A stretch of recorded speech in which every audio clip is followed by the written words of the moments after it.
Yo, yo, yo, yo, what up, y'all? Y'all know what it is. It's another one, y'all. Another episode. Sparking Conversation. And y'all know what we do on Sparking Conversation. We spark and we conversate, yo. Y'all know how we get down.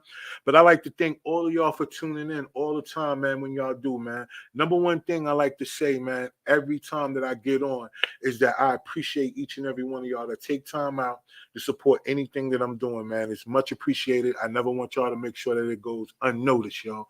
But tonight we got a really dope show for sure, yo. And what we talking about tonight, we talking about concert promotion and marketing. Like, like all the things that we go through for event planning and all these other things. It's a lot of people who put together events and it takes a lot to do it behind the scene and dealing with different types of personalities also, while at the same time trying to make sure that this event goes the way it's supposed to go or the way that it was meant to go. Everything don't always happen the way that we plan it, but still making sure that it goes, man. So we're going to have a dope show. We're going to talk about that because it's important, especially for artists or anybody in the business of entrepreneurship, period. You have to find a way to attach yourself to events. So marketing and promotion when it comes to events is going to be dope. So you're going to get a lot of jewels today because my guest is going to drop a lot of jewels, yo. All right, but before we do, y'all know we got to get into our sponsors, yo. And y'all know our main sponsor, if not all the time, if every time, it's always the Collective Wear, man. So the Collective Wear, as y'all know, branded and free. I got on my Team Collective hoodie right now, though. You know what I'm saying? So it's all love. But y'all know what it is, man. Team Collective Wear all day. And y'all know where to find it. If y'all just want to find that, find the gear, y'all just go to our link tree. And on our link tree, it'll be right there, y'all. You could go to the spot where it says merch, and then you could just get it, man, for real, yo. And shout out to my boy Cheyenne 919, man. I see you in the chat, man. Word up, yo. Super salute to you too, bro, and everything you got going on. You know what I'm saying? And I appreciate you checking in. So we also want to make sure that I let everybody know that I appreciate all the support that y'all give, man. I promise y'all, all the support that y'all give. A lot of times people don't understand how much it takes to really do what we doing out here, yo. You know what I mean? It takes a lot. And I appreciate everybody, man. I just want y'all to know that, yo. Word up. And we got to get to my other sponsor too, man, because, we can't do this without making sure we shout out the music, man. You know what I'm saying? So thank you all for jumping out there and spinning this record right here. Yeah, I'm going to listen, alright. And she said, yeah, please, this is something I need. The show ain't rocket science, it maybe not be too deep, but every time that you're with me, feels so good. Yeah. Come on.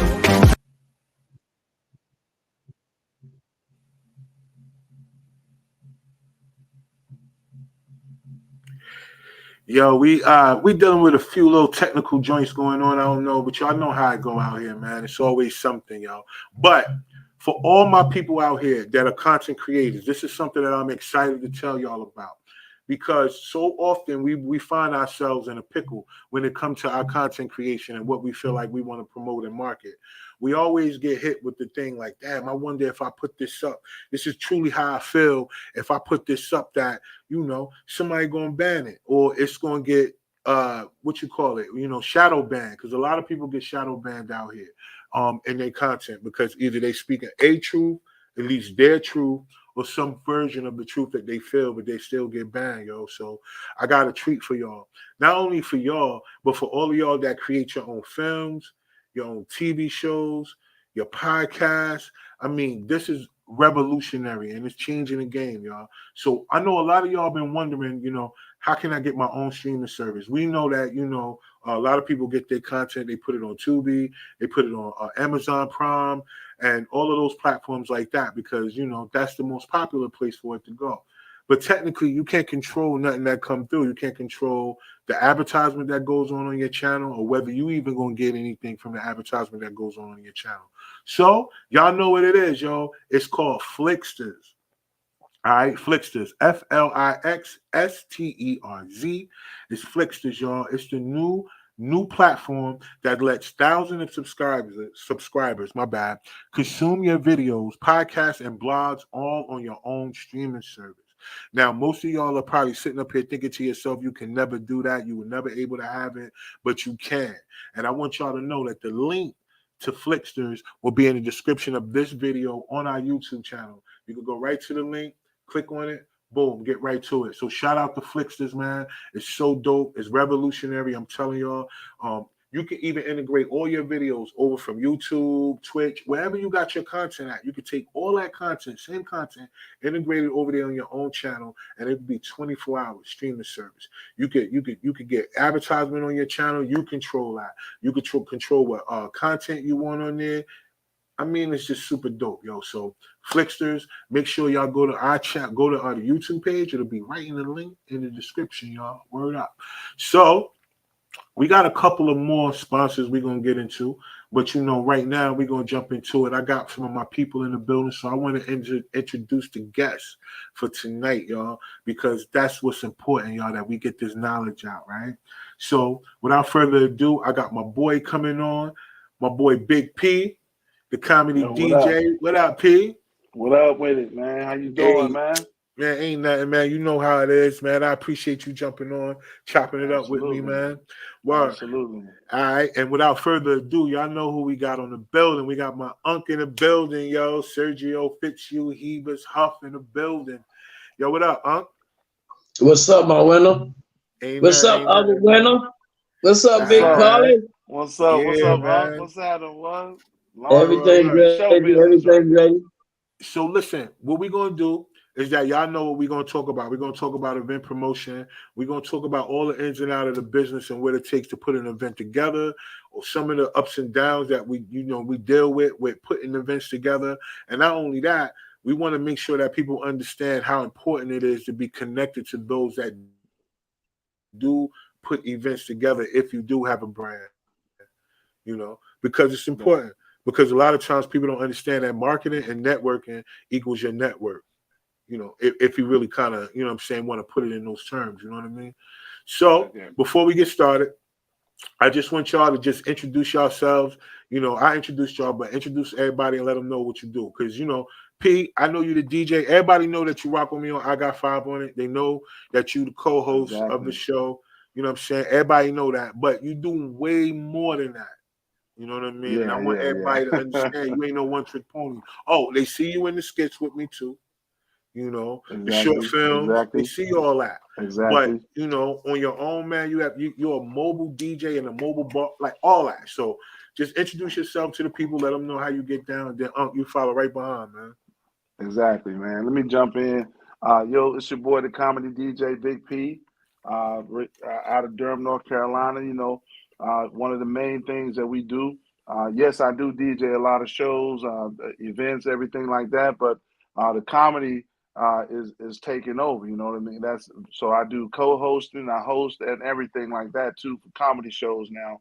And that's a lot of what we've been doing, especially the back half of the year, especially with I Got Five on it. You can see that there, right on YouTube, you can see some of them.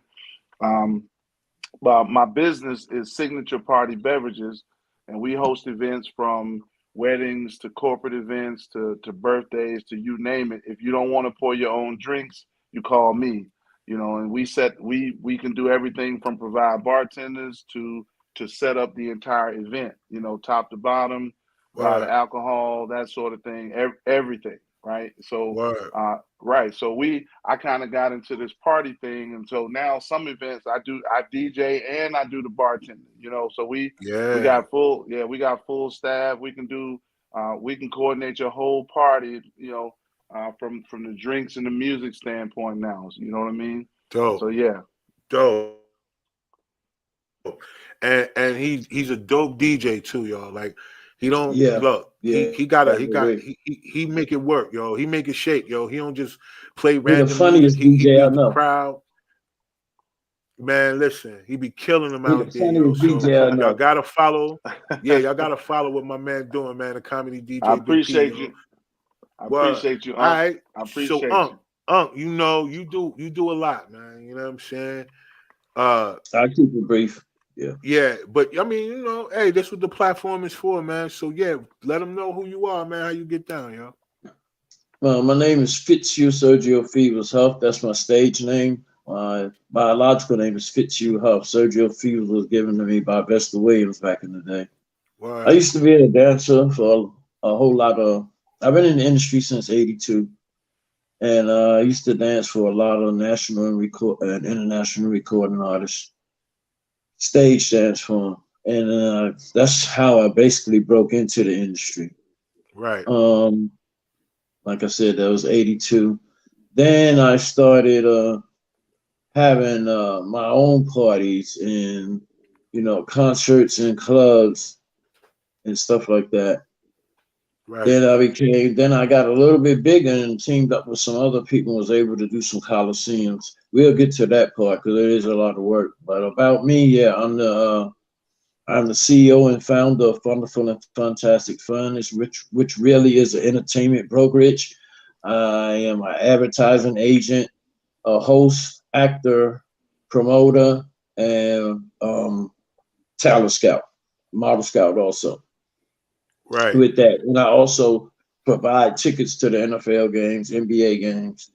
If you can't find no good seats like you want, you hit me up with that. And I'm also the CFO of New South Empire, which is the Latin side of our business. And we had, we had to, because of Corona and all that stuff, it threw a monkey wrench in our program. So we had to change up some stuff, but we be coming out bigger and better. I just got promoted to president of promotions and vice president of fashions for Law Music Group for all of their artists. So yeah, I saw that they was I saw that they was that. all over, man. Yo, so that's dope, man. So my bad. So just to let everybody know that's watching now live, shout out to all of y'all that's gonna watch the playbacks too. That these two guys, man, I'm telling y'all, they really do it big. And me personally, a lot of y'all that know me personally know about all the events that I've done. You know what I mean? But if not, I could run down a few, man. You know what I'm saying? It's mad shows, mad open mics. The comedy thing, man. I started the comedy thing in a small garage, where it only could fit like it could only fit 22 people sitting down.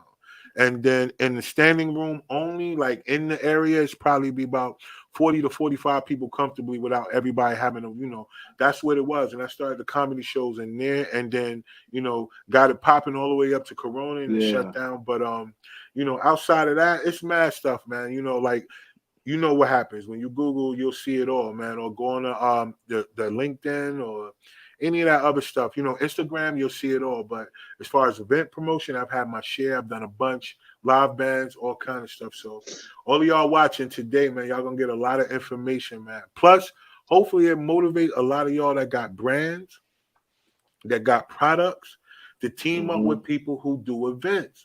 I'm telling y'all, man, it'll change the whole narrative about how serious you are as far as your product is concerned. So look, fellas, we're gonna jump into it. All right. So let me ask y'all this question, man. Either one of y'all could jump in first. I like to do that with my first question. So when it comes to event promotion, right? What's one of the biggest things that make it where it's what would you consider the most important part of first when you're putting an event together? What's the most important part that you consider would be the first step in putting an event together? I'd say check your budget, double check your budget, triple check your budget. I'd say minimize your outgoing to maximize your incoming without pinching, without taking away from everything. Do everything you're supposed to do because you got a lot of stuff to do, from promotions to security to parking. A lot of people don't realize that, to the parking, to the first aid, to the first responders, everything. You have a major coliseum, you have a contract with that city.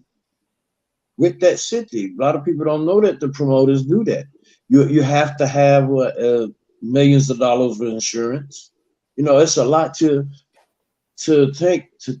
take on. So I would say your first thing to do, just like the meaning of a janky promoter, is a promoter that have a show, don't have the money to pay the artist, depending on who's coming and get the money from the door.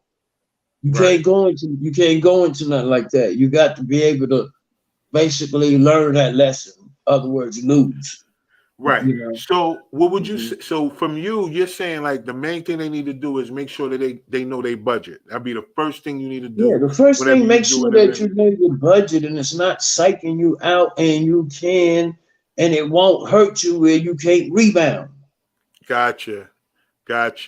So Paul, what do you think, man? Like when it comes to an event or like, you know what I'm saying? What is the first thing a person need to consider when they putting together an event? The first thing I would say is when you do your research, okay, because my background is marketing, digital marketing, business consulting, right? And so the one pet peeve that I get is when people do an event and didn't research that a whole homecoming was happening the same weekend you trying to do your little thing right here because you didn't do research. All it takes is a few searches, a few even inquiries, you know what I'm saying? Asking, some of these things. Like you can even call one of a hotel and say, if it's packed or if it's sold out, like what's going on this weekend? Oh, well, Mary J. Blige is coming downtown to Raleigh. It's like, okay, well, that might be an issue. You know what I mean? Right. And so when you do so you know what I'm saying? So especially depending on what demographic you're after, you know what I'm saying? Now, if it doesn't matter, but if you're after a demographic, black folks gonna follow black folks. You know what I'm saying? They waiting to see where everybody's going, and so what the trend is, and so part of the marketing is getting people to talk about your event. A lot of people don't realize the value in people just having a conversation about your event, and so follow up. So if you can stack off of what you've done, that goes into the marketing for the next event. You know what I mean? So, so I'm big on the marketing. I'm big on the research, making sure that you do your planning up front and you know how you want to attack this thing as far as your partnerships are concerned. Because all your partners, anybody you partner with, anybody that's on that show, and let's say we're just talking about a comedy show, every one of them comedians got to make an agreement to market your show. We're not just showing up just to do your 5 or 10 minutes and get off stage anymore. You know what I'm saying? That's right. You need to bring at least 5 or 10 people with you if you want to come back. That's a fact. And I would say, from my point of view, and I agree with both of y'all on those aspects, because it takes more than one first thing. But one of the things that I think is important when it comes to putting together an event that I think a lot of people don't think about is the vision of the event totally. You got to have some type of vision of your event. You can't just go and say, yo, I'm going to throw this event together and this is what we're going to do, because you've seen a comedy, something where people just threw together something, whatever. But, that's stage and that's planned. But I'm talking about when it comes down to really, when it comes to your event, you got to take the time to vision it all the way through. So you have to vision it in a way that you would want to experience yourself if you were going to your type of event. And that's the one thing that I think a lot of people don't take into consideration when they doing events and stuff. It's like they really think about it just based on, if I do this, I could get the money. And when you think only about the money, you do things, you cut corners. You don't put the effort in certain places that it should have been in, like marketing. Instead of putting it on the radio, you'll just get some flyers. And then put them on people's cars. You know what I mean? In this day and age, you got to do both. No, because people still do that. Like, depending on where you go in other markets, they still do flyers. Don't get it twisted. I said you have to do both. You have to do both.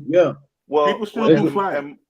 And what people don't get, marketing is layered, right? Marketing is a layered approach, is a layered strategy so that things work together, right? So just like y'all just mentioned, you can't just do flyers. You can't just do Facebook. You know what I'm saying? You got to have it layered. And then now, with the way the algorithms work for digital marketing, you really got to have people having a conversation, like I said before, about your event. If you post something and people just like it, it's not going to get pushed as recommended. It's not going to get pushed unless people start talking about it. Like That's right. even telling people to ask a question like, hey, when is the event?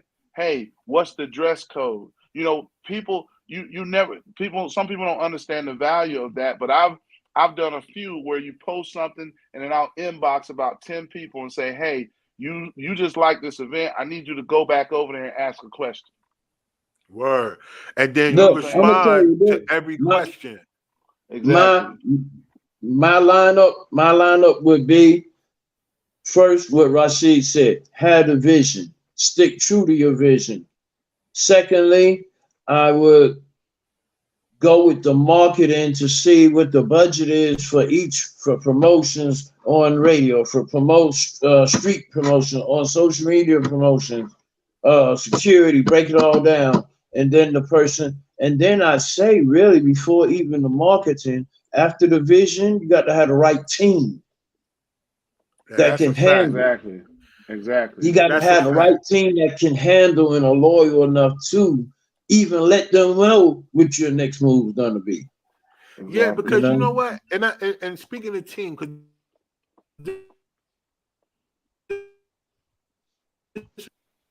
event promotion and stuff, because people don't really work together. And I think the main thing is because everybody has some type of trust issue or some type of trauma with something that has to do with trust and money. When it comes to money, people always got some type of negative stigmatism with working with other people when it comes to money. Because when you throw events, then it's like, okay, well, who's gonna be at the door? You know what I mean? It's like enough people don't understand the fact of, like I look at artists all the time and I see how they continue to get booked for shows. They bring a bunch of people, right? Or people come to see them and support them because they want them to get on. But when it comes down to it, these artists could have put this event together themselves, right? And got a better outcome. Same thing when it comes to like comedy. Like the one thing about comedy that I love about stand-up comedy is the fact that it's an art form just like, MCing, where you get to, speak your truth if it's your truth. We know a lot of people fake in front. We know people got different styles, but I like it. I love stand-up comedy. But comics don't promote themselves. I don't understand. I do not understand that. Like, nothing in my like if you kind of put it in a perspective, like, damn, like you mad funny. Well, where's your work though? Like, where are your clips? Like, if you only got one set, then I don't know. Like, you know what I mean? Like, you break down that set or how you build on it and take certain jokes, new jokes, whatever. You know what I mean? If you don't want to put your main, joints out there, because we understand that these jokes can't just be online and then people go pay to hear them again, but it's do skits. I hate when people say, yo, everybody doing something. Like, what is that? What does that mean? Yeah. What does that mean? Everybody Listen. doing. What does that mean? I don't understand. Like, what? Trust me. People will listen. You can hit the way you can watch these things now, and the way the plugins work for videos. You can literally watch 20 videos in like 2 minutes just because they repeat right after each other, and so it's never any shortage of content. I just started getting paid by Instagram to do reels, right? And it was kind of out of the blue.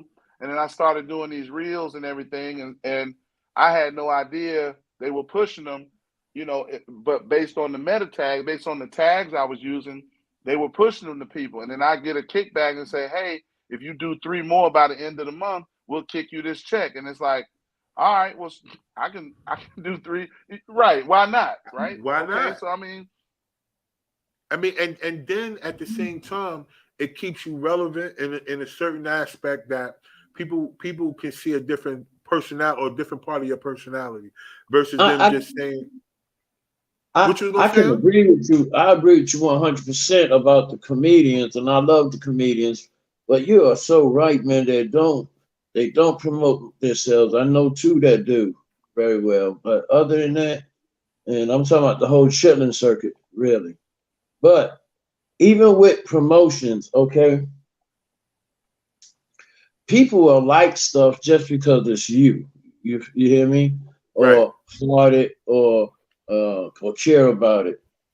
But when you start making those comments, like Paul was said, start getting it shared, that's when it pops off the most. Because I've even noticed that even views, you could watch it for 3 seconds, don't like it still counts as a view. Right. And the powers to be know that. You feel me? Yeah. Okay. And then on top of that, I know people that got hundreds of thousands of followers but can't bring 10 people to their event. Exactly. You feel me? So Yeah. I've always learned this, and I tell everybody this when I first meet them. People say it's not what you know, it's who you know. True. That is not true. True. It's who knows you. No, Okay? that's a fact. No, that's a fact. A fact. Because you That's a could know fact. all the right people in the world, but if you mention Sergio Fields and they don't know who you talking about, none of that shit mean nothing, yo. At all. And not only that, the kind of, piggyback off of what you said, man, like, if you kind of look at yourself as a brand, right? You Yeah. gotta do the same thing that brands do, which you have to take yourself that serious, man. You can't look at yourself as just a person that feels like, oh, just because I did this, it's gonna work. Like, no, you gotta work No, it, you can't because do this. It's a granted. No. when you think about social media, the one thing I know a lot of people don't do is check your insights. Check your insights. That'll help you to understand a whole lot, because when you can go up there and you can see that you made a certain post and it didn't reach 4,000 people. And you're like, wait, hold on. It reached 4,000 people, but I only got 10 likes. Right. Right. That's where you kind of figuring it out. Like, hold on for a second. If I keep staying consistent, it's going to keep reaching more people, and then it's going to be more likes, and then it's going to be more comments. Yeah, instead of getting discouraged. People love the instant gratification nowadays. Everything is microwave. You know what I mean? Yeah. If they don't go viral immediately, then they don't see the value in what they're doing. And I think that's where Instagram or whoever accompany guys like you and other people and say, hey, you know what? I'm gonna give y'all a check. You know why? Because y'all consistent. Right. You know what? Being consistent. You being consistent. So this is what I'm gonna do. I'm gonna give you this, or I'm gonna offer you this, and all that's gonna do is incentivize you to do more. And if you do more, that's gonna help you. Exactly. You know what I mean? Exactly. So let me ask y'all this, man. Let me ask y'all this, yo. When it comes to working with people, like, all right, so Paul, let me ask you this, because I know you could get double booked for an event. You know, they could book you for a DJ and they could book you for their services for alcohol. Now, is it that you got a alcohol license, or like how does that work? Do they buy the alcohol and then you set the bar up, or do you go shopping for people and all that? How does that work? So the good thing about bartending is there's actually no license. There's actually certifications, which pretty much let people know that you're serious about your craft and that you know how to make certain drinks. Like if somebody says a whiskey sour or blue motorcycle, you know what that means by someone just ordering it. Now, the good thing about private events is that you don't always see a full bar because the people choose what they want to serve people, right? So you might see Hennessy, you might see Patron, you might see Jack Daniels, right? So it's really up to the customer to look, and the way you display it is so they can say, oh, let me get a Jack and Coke. I see you have Jack Daniels, or they'll say, what whiskey do you have? What tequila do you have? You know what I'm saying? And so it takes a little bit of creativity, which is that's our wheelhouse, is being creative, being fast, and being fun. And so gotcha. my bartenders, that's where we live, and that's why we keep getting booked for events. As a matter of fact, I haven't had to do a lot of advertising because we get so many referrals from people at the event. You know what I mean? Like, hey, we're getting married next spring. Hey, my son is graduating. I need y'all to come. Like it's sometimes it's overwhelming, but yeah, I do provide those services, but I don't even have to have a license for that. because I'm shopping as the customer. Gotcha. You know what I mean? And the ABC just eliminated. They just eliminated the limits for how much alcohol you can purchase. Used to be if you purchased over a certain amount, you had to sign this paper. You know, you had to make sure that you weren't opening a liquor house. You know what I'm saying? Like, right. So you had to put, give them your information. They just did away with that. So you can literally go in there and buy, 20 gallons of Tito's if you want. See, the way they have it now is, okay, first of all, when you have an event, you got to make sure your bartenders are certified and licensed, okay? Then you have to make sure, just certification. Your security, I prefer for our security to be bonded and licensed to carry, Right. Okay? So there's a whole lot of details that you got to take. And now, as far as the liquor, they have this, they have the $50 where you can go downtown Raleigh if it's in North Carolina and get your permit just for that day for a certain amount of hours. Right, special event permit. Mm-hmm. Right, that one's $50.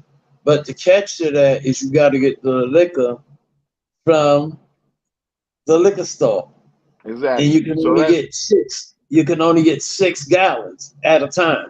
Right. Well, unless you got different people. The part that's changed, though. That's what he was saying. That's the part that changed. But that's the part that changed. You can get more now. Yeah, you can get more now, but you still got to have that permit. And so the permit is different. The permit is different if you're giving away liquor. So if you're having an open bar, it's different from if you have a cash bar. All right. Yeah, I know that. A cash bar is different. Okay. So for a cash bar, you need to have your license for the day to be able to do that. Say, listen, listen. The license versus the permit. The license, you pay $1,500, and that's yours for the year. And that license is attached to that venue. Am I right, Paul? Yeah, depending on you gotta have that a brick and mortar attached to that venue, not like the a person. Restaurant, something like a liquor not license. The person. Yo, but see, this is stuff that people need to know because, like I said, there's a lot of people who don't think that they can open up a business or don't know certain steps. So this is dope. So if you have a brick and mortar, you can buy a license, but it's for that building, not for you personally. Right. It's your that does not that's like the owner of that venue can't take that license to another place and use it to sell alcohol. Gotcha. That license belongs to the venue, not the person who buys it. The person who buys it. Bet. Gotta be on premises. An alcohol permit belongs to the person who buys it for that day. For that day, for 12 hours. That's it. It's a special event permit. Mm-hmm. Special event permit. That's it. Okay. So I got a question for y'all. This one comes from Y Rod. She says, with so many competitive events that take place often, it's tricky to finalize a date for an event. So what resources do you recommend a person planning an event using to help with this process? So in other words, if you are looking at dates, because like you said earlier, Paul, people got to do the research for dates, right? Okay, right. What process do y'all? Yeah, go ahead. The first thing I do, Rob, is check the almanac for the weather of the projected date. Not no weather report, the almanac, okay? Check that first. If you're doing an outdoor event, hold on. That's for outdoor, but for indoor, you still want to check it for indoor too, because down here in the Chitlin circuit, they have a tendency of not to want to come out in the rain. You know what I mean? Okay. They barely come out as it is. A lot of them eating food, eating chicken, and eating food and going to restaurants and watching Netflix ain't coming out no more anyway. So you got to do something special, All right. So then you have to check the surrounding events, like Paul said earlier. And our contracts with the artists, major recording label artists, they can't perform 30 days before or 30 days after in a 90-mile radius. Gotcha. You feel me? Okay. Yeah, that's it. It's a whole lot of stuff you got to do. Now, as far as the dates, I'd say if I want to have something If I want to have something in July, I'm gonna start working on it right now, January. Okay, start my promotions.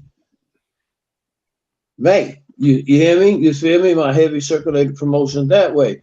That's the best way to get it out there now. Even doing it like that, another promoter that's not conscientious or smart enough to check it out will throw something. So it's gonna happen. It's kind of almost inevitable.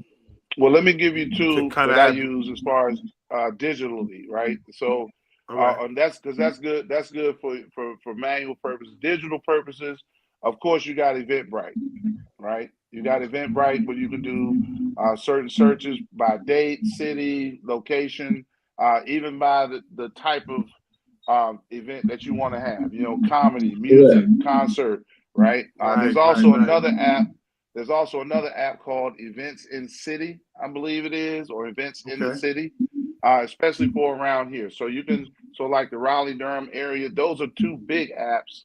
And then there's always the city app for wherever you're trying to do it. So Durham has an app for everything that's happening in their city, like Durham.org or Raleigh.org. You know what I'm saying? Like the ones that they try. You see the commercial, like if you visited Charlotte, it'll say visit Charlotte.com. Okay, so those are three different sites that you can check, especially for larger events, and that's something that might pull from yours, right? And so even before you go into, you know, checking the weather and stuff like that, if to answer her question, those are three ways that you can check the dates on that.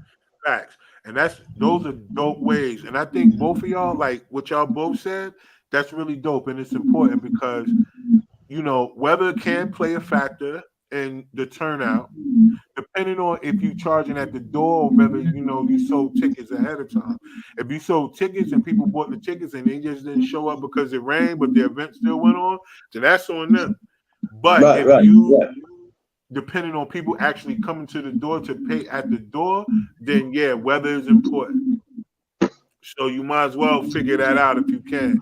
And then, like you said, Paul, looking at different places where you know that they post events, you know, the city websites and all that other stuff, that'll help you with dates. Because not only that, with those events, it'll help you to know how many people in town, because a lot of times things that be really big be a certain time of the day, like early in the day, but then people here for the weekend. So they might want to know what's going on Friday. They might want to go what's going on Saturday evening. So you can kind of piggyback off of events too. So paying attention to other events in the city can really help out. You know what I mean? It's actually big, and that's a good point you just made. Oh, go ahead. No, go ahead. What you was gonna say? Oh no, okay. So and this actually did happen with a venue that I do a lot of events with called Smoking Bull Lounge in Durham. But they were doing something for homecoming, and it was like a kickoff thing for NCCU. And I said, why didn't y'all post this on Eventbrite? And they said, what do you mean? We're not charging for it. It's a free event. I said, it doesn't matter. It doesn't matter if it's a free event. People still need to see it next to all the other homecoming events because they're making plans. Right. And if nobody's making plans for they don't see your event, they're not making plans for your event. So if they coming to town Thursday, instead of saying, hey, we're just going to go kick it at Cheryl House, they could have said, oh, wait, there's an event over at the Smoking Bull. You know what I'm saying? On Thursday night, let's pop. It's a free event, and it was catered. Bro, they had it catered, free dinner. You know what I'm saying? Like, and so I said, y'all should have put that right alongside all the other homecoming stuff. And because you didn't, the other point I wanted to make, that would have strengthened the bar. Exactly. And so the other point I wanted to make is how you get around that weather thing. Because if you notice now, a lot of promoters, you know, you got the whole no refund thing. Like if you buy a ticket on Eventbrite, you know, it's rain, sleet, or shine. You know what I'm saying? We're gonna do it. But the other side is you start making you put like a small amount of those low price tickets early, and then people are able to see, oh, wait a minute, that early ticket sold out. So now let me jump on this other ticket that's now $5 or $10 more. You're starting to see that stagger with a whole lot of events now. So it'll be Yeah. like a $10 ticket out there, and that joint will stay up there for about 4 days, and it'll show sold out, even if it ain't sold out. And then it'll say, all right, round 2 is now $15, Right. and then $20. Right. You know what I mean? And even in the list of tickets, you can now see the price. So you can say round 3 ticket is going to be $30. That's already letting you know that this $10 ticket is going to go up to $30 if I don't get this one right now. Yo, that's dope. With Eventbrite, because even if you're doing a free event, if you put it on Eventbrite, it'll get the recognition that it deserves from all the people who went out there to look for events. That's super dope. All of y'all watching, man, I hope y'all taking this knowledge, man, and writing it down, because this is critical information that can help you with the difference between having a successful event versus just having an event, right? Exactly. All right. So we got another question real quick from those that's watching. It's from Y-Rod again. She says, for those not fully familiar with the event process, how important is a contract? Who needs to see and understand it? Very important. I have a contract for every, I don't care if I'm DJing a graduation party and I done gave them a discount. I put all that in the contract. I make sure they see how much what my real charge is. And then my little friends and family discount that I slid to you, I make sure you know that in writing. And even if we shook hands, you still getting the email with this attached right here in this PDF file with my signature on it. And then you sign it for your records, bam, and send it back to me. You know what I'm saying? You still, it's going down. It's got to. So important. Yeah, because nobody should take that personal. Like, nobody should take, like, if you really about your business and somebody say, yo, there's an agreement that me and you gonna sign, if you're gonna be on the up and up, it should be no problem for you to sign an agreement, yo. That also show you who real or not. Or if you want to pull somebody's whole card, say contract or dollars. You know what I'm saying? Now what I do is I don't send a contract and I don't accept a contract. We do the contract together. That's dope. We do the contract together, and then at the end, unforeseen occurrences. I put unforeseen occurrences on there too. And I state the law down the way I want it. They put down their law, and we come to an agreement right then and there. That way, I'm not gonna send you a contract. You say, no, you need to change that, and vice versa. We come to a meeting of minds right then and there. God, that's a good way too. So both ways. That's what I'm saying. All these ways are different. And then even with me, like, I like to do non-disclosures. Just to make sure people know, like, whatever we talk about is between us. So it's a lot of, like I said, it's a lot of different, ways. And I like both of what y'all saying, because both ways are important and both ways will work, yo. So I remember the first show. Shout out to Dre Ellis real quick, yo. Oh, what's up, Dre? What's up, Dre? Yeah, what up, yo? What up, Flows? What up, Flows? But look, I remember the first show I did with you, Rob, and I wasn't getting paid a dime, and you had the sheet ready when I walked in. You know what I'm saying? It was like, read this, sign this, bam. And I was doing 5 minutes. You know what I mean? Like, for real. And you know why? Because I had this, I'm gonna put this out. Not your whole set. Nobody's whole set. I know people kind of thought that. I was gonna put their whole 5-minute set out. I was never intending on putting nobody's whole 5-minute set out. But when I first created the show, that's why I needed the release form, because I did want it to be a two platform. You know what I mean? Right. That's why I needed the release form, so nobody would come back and be like, yo, this guy trying to make money off my jokes. Like, no. This guy's trying to market and promote you on his platform. Totally different. Exactly. But, I always make sure people had food, they had drinks. Listen, I may not have, paid in the, people in the beginning. We already know that, because I wanted to make sure that y'all had an experience. But ain't nobody paid to get in nothing. I just made sure everything was there. I made sure that y'all had somewhere to go. The cameras was there, the lights was there, the food was there. I had people catering the food, from empanadas to Subway sandwiches. But in a way, you are paying them too, because you are one that give IMDb credits. That's currency. You know, But look, it's you a do lot. get- It's, you I do just, get like I people said, their credits. I don't ever try to take advantage of nobody. You know what I'm saying? Right. Like if they come to the set to film with me, it's the same scenario, yo. I make sure they got something to eat. I make sure they got something to drink. Like I don't just take advantage of people just because I know people will come out. You know what I mean? So I think that's most important too when you're doing events or when you're doing anything that involves other people when it comes to a team. Like you got to be willing to make sure you take care of your people some type of way. Yeah. Like vice versa.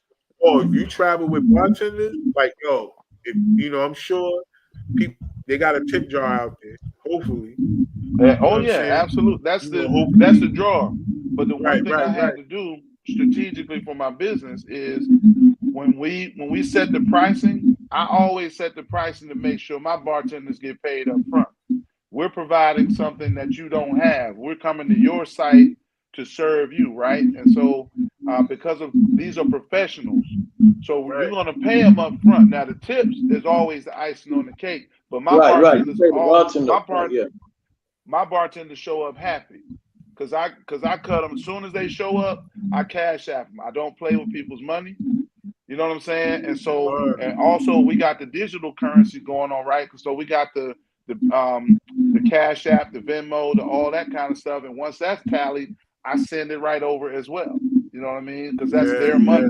I don't keep a percentage of that. I already have my money from the event. You know what I mean? So, so yeah, but you're right. You gotta take care of your people. Gotta take care of your people, man. Too many selfish people throwing events. Right. You gotta protect. You gotta protect your brand. You gotta protect your brand, not nobody's feelings. For real. Exactly. I started out, bro. I was personally, it was something I loved to do, and I started out charging people $50 just to bartend they event. And somebody was like, "Bro, you too good. Like what? You only charge what?" And so through time, I had to kind of ratchet the thing up. You know what I'm saying? And now my bar, you know what I'm saying? Like, yeah. So it's dope. But the way that it always starts with, you know, them steps, and then you grow, and then you build it, and then you start getting more vision. You know, exactly. And when you get more vision, it's crazy. I think one of y'all got a little bit of feedback going on. I don't know if it's another person like listening next or something like that, but it might be a little bit coming back.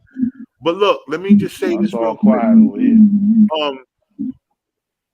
So many people are in need of an idea, right? So let's take a few minutes to kind of think of some ideas that could be put together when it comes to events.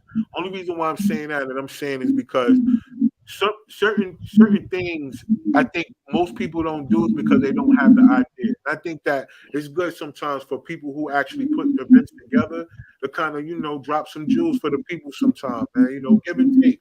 It's going to always come back to us. So I'm going to throw a couple of scenarios out there for y'all. I want y'all to let me know from y'all standpoint how it could work together, right? Mm-hmm. All right. So I'm gonna start with the music aspect. So there's an artist, right? Artist got a new single coming out.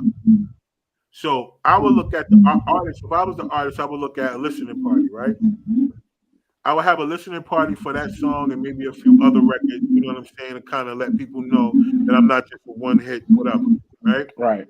So teaming up with you, Big P, to do number one, DJ, and be able to handle the bar situation. So when people come in, they could be, you know, it could look like they really are feeling, you know, they're getting served the right way, right? Exactly. Yeah. All right. So on your end, when it comes to marketing and promotion, at which avenues to market and promote.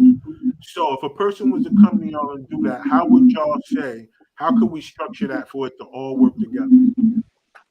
This is for a album release party? Yep, for a single release. It don't matter the genre. It could be hip hop, single release party. It don't matter. My first question would be: has it ever been heard? Has it ever been leaked? And that would be my first question. All right. So no, this is their listening party. Okay. So on the marketing aspect, like a person wanted to, like, we could put this event together.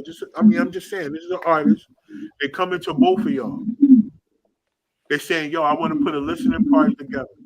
Uncle, I need you on the marketing tip, and Paul, I need you on, what goes on the inside, right?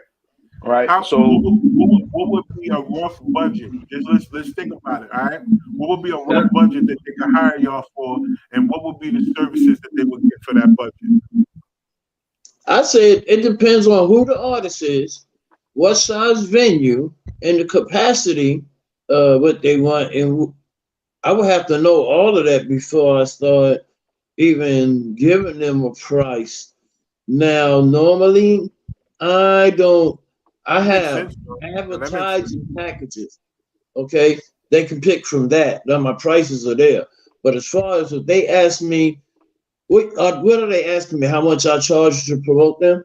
Yeah, so like they got an event. It's gonna be at a studio, right? They're expecting, let's say, 50 people, right, to come. You know what I mean? But they need you to market and promote it on social media.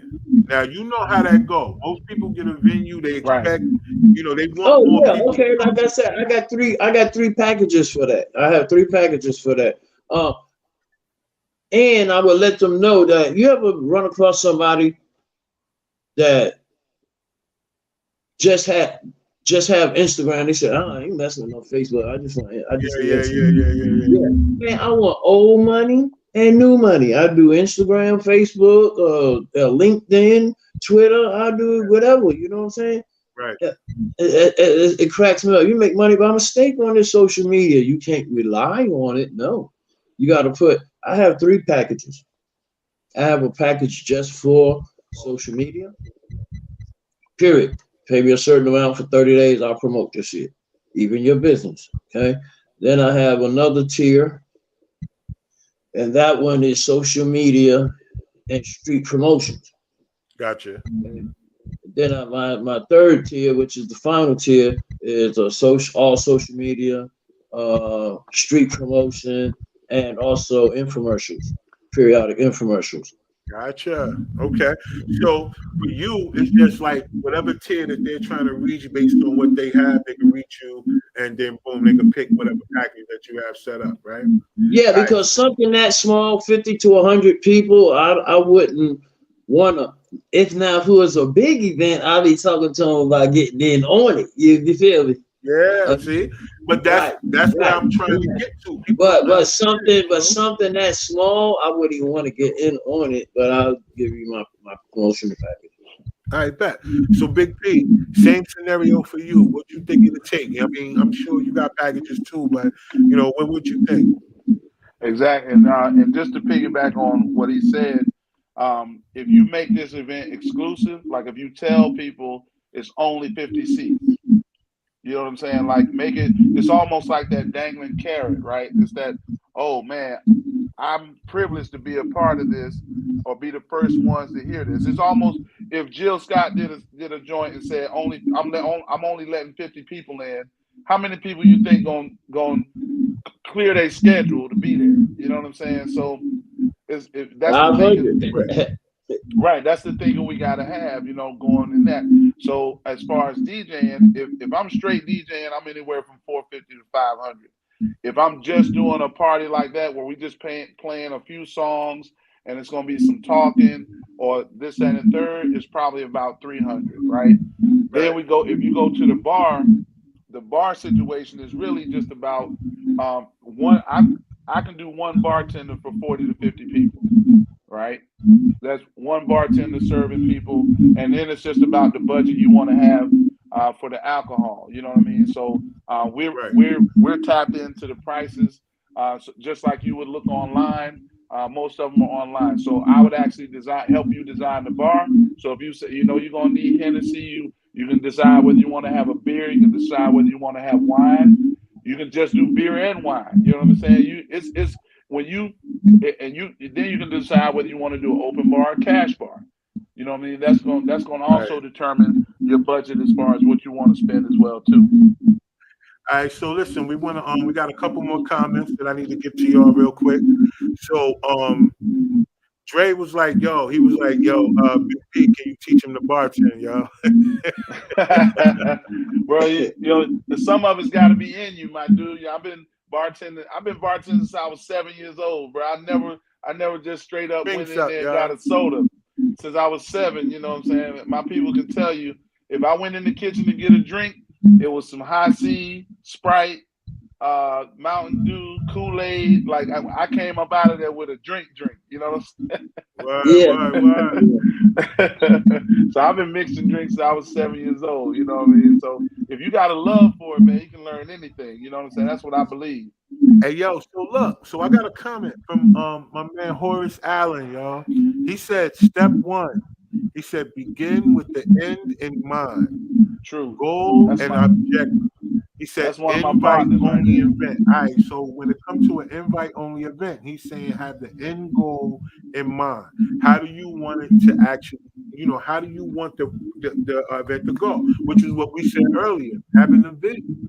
You got to have a vision about your event. You can't just come up with an event and not have a vision for it. You have to. It's very important, yo. Exactly. Hey, look, shout out to Major Promo. That's my partner, Horace Allen. We went to school together. Hey, he's one big time promoter, man. He's on a lot of big shows. That's my boy, man. Man, let me know before we gotta have him on, man. So we could have, you know what I'm saying? Get him on and let him talk, man. Yeah. He says he got one more comment that he made. He says, how do I want the guests to feel when they leave? And do you want them to describe the event they attended? Like, so do you want them to be like, yo, after they left, like, yo, I went to so-and-so joint. It was crazy. They had this laid out, that.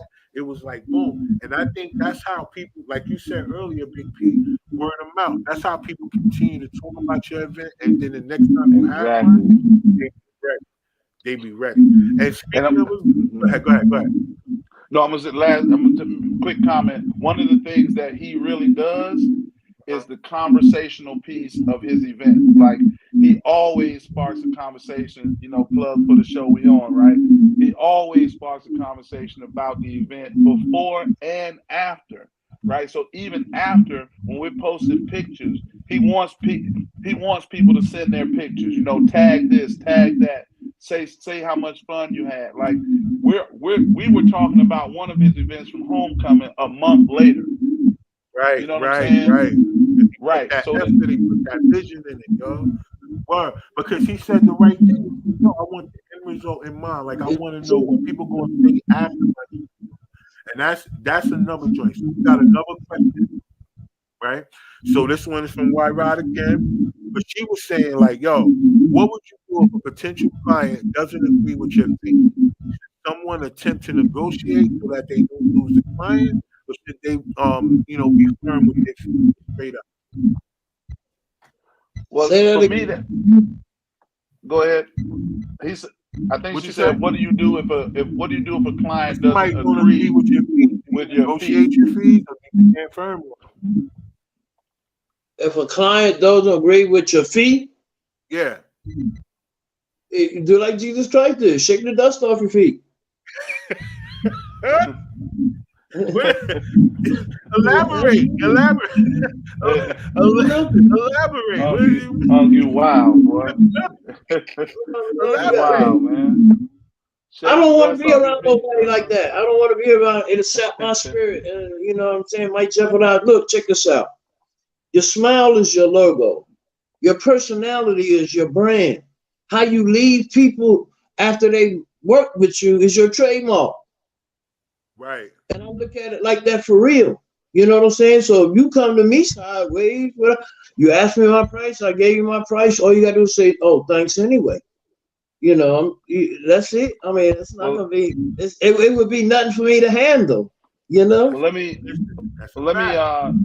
say this, right? Let me say this, because a lot of my negotiating came from when I was in the car business at an early age, right? One of the first questions we used to ask is, well, what did you have in mind? Because I'm not going to throw, because especially if I lay out my number, and like she said, if they don't agree with it, my first question is, what did you have in mind? Because What's what your that's budget? going to tell me, what that's going to tell me is how far apart we are. So if I tell somebody, okay, it's going to be $500 to DJ your event, and they say, oh man, la la la la, and then I say, okay, well, what did you have in mind? And they say 150. I already know I'm not in the game. Right. We Right. know where I can't gas up my car for 150. You know what I'm saying? Right. Like you know what I'm saying? Now they just reduced the gas price a little bit, so that's helping the brother out. But I mean, 150, that's a trip over and back. You know what I'm saying? Like I'm making $20 off that event. That'll hurt you later on.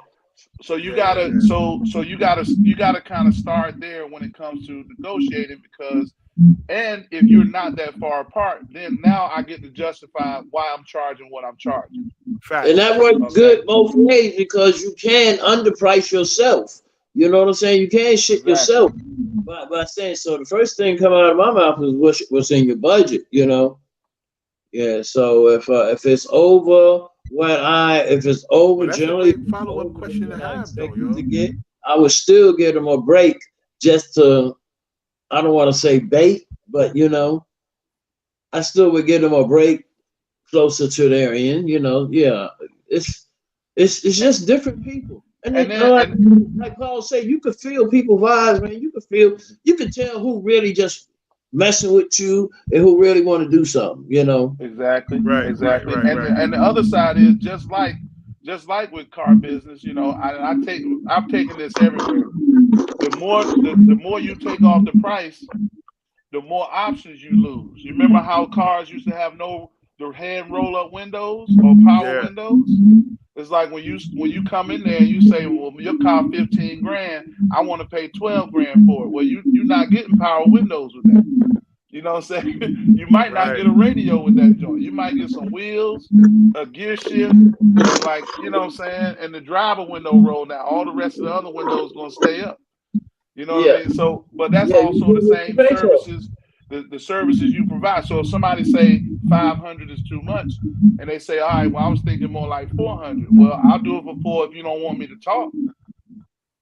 If you don't want me, me on hyping up your party and like super like doing my full set, then all right, yeah, I'll play music. That's cold right there. Well, that's cold. I'll play music for more. But then you gotta decide. You gotta decide. Like, what you work. Like, what part of it is, come with your package? Because you can do that. And I would say this, man.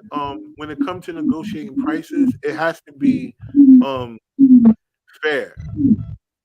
Like, and I think the number one thing is, I'll let you know that I'll be willing to come closer to your price, but it's going to take away from certain type of services that come with the lower I go down. You know what I mean? So it's almost like people say stuff about filming. They be like, yo, Rock, can you come film my joint? And the first thing I ask them is like, I bet. So you got somebody to edit? Because if you want, because now, I gotta give you the right number. And then you may expect that in the end. It's like, oh no, my bad. What's your email? I'm about to send you this footage because that wasn't part of it. But at the end of the day, it's one of those things where I think once you build your word, your goal is to keep going up, not start to go down. True indeed. So once you set your price for what you do, I think, staying firm is really cool, but being close to your number is like a thing where you work with people if they're gonna be a repeat person, but like completely taking a total half of this now, that ain't what it's about. You know what I mean? Not for me. Not for me. I'm saying, we can negotiate, but we gotta be fair. And usually when people find, like even with DJing, if you find somebody that can do it for the 150, you're going to, after the party over, let me know how that turned out. Let me know what your people saying. Because when people leave talking about all he played was liquor house music, or all he played was this, you know what I'm saying? He didn't play this or he didn't play that. Like you talking about a person, I've been musically inclined for 40 years. You know what I'm saying? I'm 47 years old. That means I know 70s music, 80s music, 90s music, 2000s, you know what I'm saying? New music, Afro beats. Like you're gonna get a full show when I'm your DJ. Right. You know what I'm saying? And there's value in that. I think that's dope too. So we got another comment. Let's come back from your boy Orley. He was like, "What's your budget?" He was like, "I really don't like that question." He said, "Budget is relative to the service being provided. Budget shouldn't be discussed until there has been a proper discovery question asked." So I would just say, Orley, like, what's your example of a discovery question? Like, put that in there so we can figure it out, because I have my own idea of that. But what is your I think what he's trying to say is a job description. What is he being served with? What am I providing? I think that's what he wants to know. So, but like, okay, if you got somebody, no, not you. No, he was saying when a person, he's talking about when he's talking to a potential client that wants to hire him to do an event for him.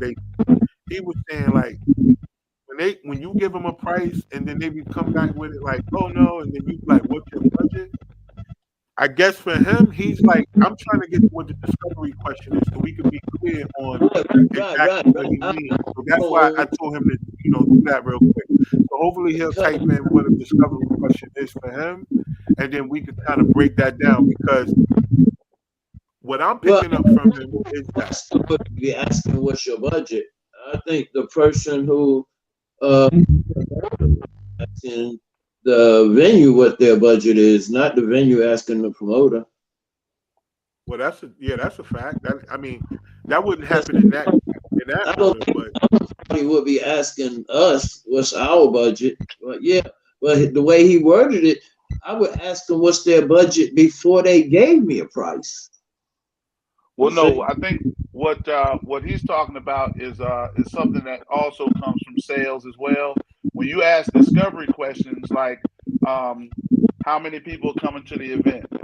Yeah. What's your vision for the event? Okay, I want bubbles coming out the ceiling and smoke machines everywhere. And when I step out with this green cape on, I want to step out on. Okay, well, see, once you start, now that I've discovered that, here's the budget for that. So the question of, but that's what he's saying. It's like, once you start putting this vision together and discovering different things about, okay, how do you want your bar set up? Do you want 2 bars? You want a bar on this side and a bar on that side? Do you want, all that? So those are discovery questions when you find out more about the event and what they want. No, that makes sense. And he actually typed back. He says learning about the client, what they're looking for, who's the event for age, demographic, etc., and their vision. So exactly, just like what you said, Paul. Like we were saying earlier, what's your vision? What's your vision for your event? The same thing I said earlier. You gotta have a vision for your event from start to finish. That way, you can give people the idea of what the work in, because people know how to work within a budget based on what you're looking for. They're investors who flip houses each and every day. They stage those houses based off materials that they budget. They don't go for the most expensive materials to make sure they make something off the property that they invested in. So it's like that for everything. It's a means to work in a budget, but you just got to make sure that you are coming with the proper vision so people can give you the proper amount to know what the budget should or should not be. But you got to have a vision. You can't just say, no, I want to do an all-black party, and then they be like, I bet. So who coming to the all-black party? Everybody. Like, who's everybody, yo? Like, I want everybody to come. Like, I don't care what their age is. It's like, I bet. So they all black. Where you want to have it at? Well, yo, I want to have it anywhere, yo. Like a hotel. Like, you don't know where you. Like, now the person is trying to put together your event for you. Like, that's no vision, yeah. Yeah, man, you gotta have a vision for your trip, yo. And I tell you, we just did one in Garner. And when we walked in, we could tell that the venue was too small for how they set it up, right? There were tables everywhere, and it wasn't full. You know, I'm sure people RSVP'd, and they probably set it up to seat that many people, but it was not built for that much space, and we were kind of left to gauge where we should set up and this, that, and third, and it was, bro, we made it work, but it was a cluster. You know what I'm saying? And you could tell that we were kind of the last people thought about as far as where the bar was going to go, because the caterer had the kitchen. We pretty much had to set up on a corner, and fortunately, I'm prepared for anything. When I go to an event, I bring tables, I bring all kinds of stuff, and if you have the stuff, then I can leave some of that in my car. But guess what? If you don't, I can set up a bar anywhere and make it look like a bar. You feel what I'm saying? So that's just preparation. That's just knowing who you are and knowing what's going on as well. They're paying you to be the expert. That's right. That's important. So the main takeaways I want everybody to take away from tonight, though, is that, you know, when it comes to throwing events, when it comes to knowing your worth, that you guys got to be willing to have a vision, first and foremost, and be willing to see that vision all the way through, and not be willing to shortcut that vision. So that way, your next event can be even more successful than the event that we're talking about right now, because that's how your brains grow. Your brains grow based on how you build. You know what I'm saying? So it's important. So before we get out of here, right? Because y'all guys dropped a lot of jewels tonight, yo. We got to save room for another one. You know, we're gonna have to come back and do another one. For sure. We're gonna have to invite Horace on. You know what I'm saying? And you know, we're gonna have to have you back for sure, because we got to get into the talk about coliseums and stuff like that, because those are possible. You know, I know a lot of people always think that the bigger is like impossible to have, but you know, you do got to start from a certain place, but you can get there, and you be a part of all that. You were just in Charlotte this past weekend, and you were part of an old school event, but you also work with the professional sports teams, so it's a lot. It's a lot, you know what I mean? So we're gonna have to have another one. But before we go, I want to make sure that everybody follow y'all and know where to find y'all at. So if they need your services, you know what I'm saying? If they want to holler at y'all, Paul, if they need you to come through a DJ and bartender event, or they just need you to bartend the event, or they need you to DJ an event, either way. You know what I'm saying? They should be able to contact y'all. And if they need you to market and promote their event, if you market and promote a lot of people's events, you know what I mean? And people know you around town, man. Like, you're not just somebody who get out here and just say something. Like, you. Generally, most of the time, if you see somebody flyer on my page and it's in heavy circulation, I'm getting paid for it. You know what I mean? And if you go to my pinned post, you'll see all the events I have that I'm affiliated with and associated with up until April of next year. No, beyond that, August of next year. So yeah, check all that out. But on LinkedIn, I'm Fitzhugh Huff. On Facebook and Instagram, I'm Fitzhugh Sergio Phoebus Huff. And on Twitter, I'm the dancing ass dude. That's how you can get me. There it is. All right, Big P, yo, how can they get with you? Absolutely, man. This Big P, the comedy DJ. You can type in the comedy DJ bartender on everywhere. Facebook, Twitter is the same. Signature Party Beverages on Instagram is Signature Party Beverages. On Twitter is Sig Par Bev. But yeah, either Signature Party Beverages or the comedy THE, the comedy DJ bartender. And that's one of the main ways to get in touch with me everywhere. Yo, that's dope. So I want to make sure that everybody get with my boys, man. If y'all need their services, other than that, you can catch them in a lot of the content that you see on my page. They're on both of them are in my skits, in my short films, music videos, everything that I got going on. You know, my comedy shows, everything that we got going on, these two guys are a part of. So I work with them personally. You know what I mean? And like I say, anytime that I'm doing something, I like to show love to my people because they always show love to me.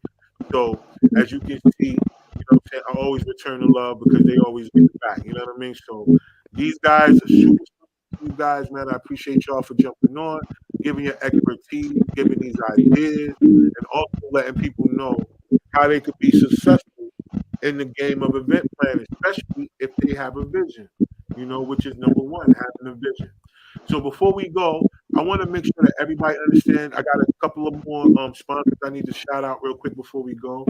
One of them is Canva Kit. Now, the reason why I want to shout out Canva Kit, y'all, is because if you putting together your event, I know you need flyers and all these other things. Most people don't understand that, you go pay other people all the time to go put your events together. And sometimes you got to come back with all these revisions, that and the third. Well, with Canva has a free version and they have a pro version where you can pay, you can go up and you can have templates, and you can create your own flyers and all your promotion. Well, what I want to help y'all to understand that we have a step past even the pro version. We talking about Canva Kits is a whole nother thing. I mean, listen, let me tell y'all something, man. They have templates and all these extra things that even the pro version don't have.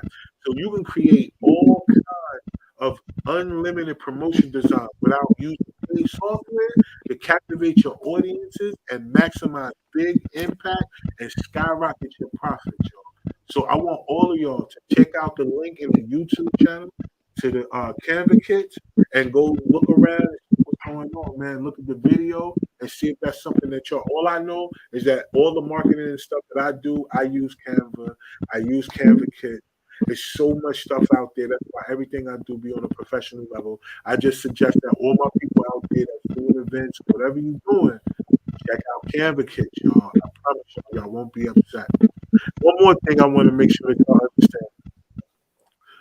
Every time that we come together with events, or if you're an entrepreneur, if you're an artist, if you're a manager, if you are an actor, anything that you're doing that's involved in art or entrepreneurship or product, it's tough getting motivation. It's tough understanding that, whether people supporting you or not. It's tough every time you turn around, look at things, and you don't feel like it's working, or you don't feel like it's actually, coming to the fruition that you want to. You think time is passing you. No. That's not what it is. It's just time is everything. But one thing I want to say to y'all is that we all need some type of support sometimes. We all need to be able to get some type of affirmation and validation. So what I want y'all to know is that there's a lot of people out here who spiritually are, suffering through things, y'all. Like we can see, shout out, rest in peace to the homie Twitch, who just recently passed, and they said it was by suicide.